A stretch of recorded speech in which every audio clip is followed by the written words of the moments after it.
تعلیم و تربیت۔ تعلیم ذہن کی صلاحیتوں میں اس طرح کے اضافے کا نام ہے جو خود اس کے اندر سے ہو اور مشکلات پہ قابو پانے کے لیے ہو اور مددگار ہو، مخالف نہ ہو۔ تمام تعلیم انسان خود ہی حاصل کرتا ہے کیونکہ کوئی دوسرا کسی کو تعلیم نہیں دے سکتا۔ آپ اپنی ملازمت کے دوران جو کچھ سیکھتے ہیں وہ اس تنخواہ سے زیادہ قیمتی ہے جو آپ حاصل کرتے ہیں۔ اگر آپ اپنی ملازمت کے دوران کچھ سیکھ نہیں رہے تو آپ اپنے بہترین حصے کا کوئی معاوضہ نہیں لے رہے۔ ایک شخص صرف سن کر ہی کچھ سیکھ سکتا ہے۔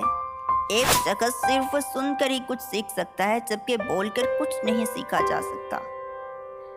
اپنے ذہن سے کچھ بھی نکالنے سے پہلے اسے بھریں۔ جس نے ایمرسن کے مضامین کا مطالعہ کر کے انہیں سمجھا نہ ہو وہ تعلیم یافتہ کہلانے کا حقدار نہیں ہے۔ ایک اچھا استاد وہی ہے جو ایک اچھا طالب علم۔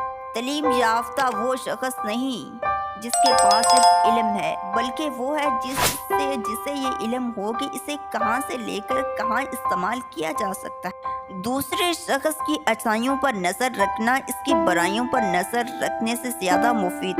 علم طاقت نہیں ہے، علم طاقت نہیں ہے، یہ مخفی طاقت ہے۔ جب تک اسے استعمال نہ کیا جائے یہ حقیقی طاقت۔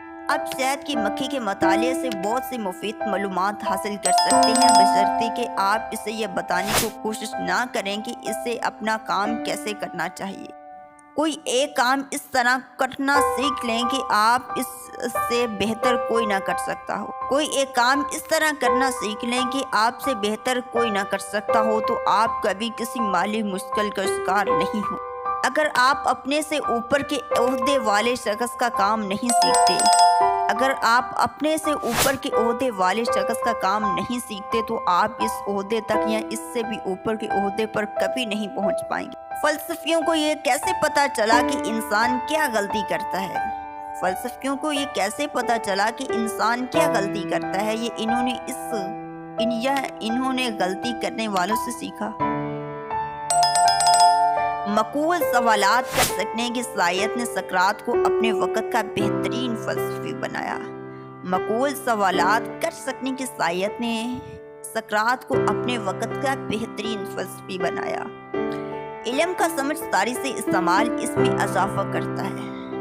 جتنا زیادہ آپ کسی ملازمت سے سیکھتے ہیں اتنا ہی زیادہ معاوضہ اس سے حاصل کرتے ہیں۔ جو شخص اپنی ملازمت کے دوران سیکھ بھی رہا ہوتا ہے اصل میں 2 تنخواہوں نہیں بلکہ اپنے اسکول کی فیس وصول کر رہا ہوتا ہے۔ علم اس وقت تک بیکار ہے، علم اس وقت تک بیکار ہے جب تک اسے عمل میں لا کر اس سے کوئی فائدہ نہ حاصل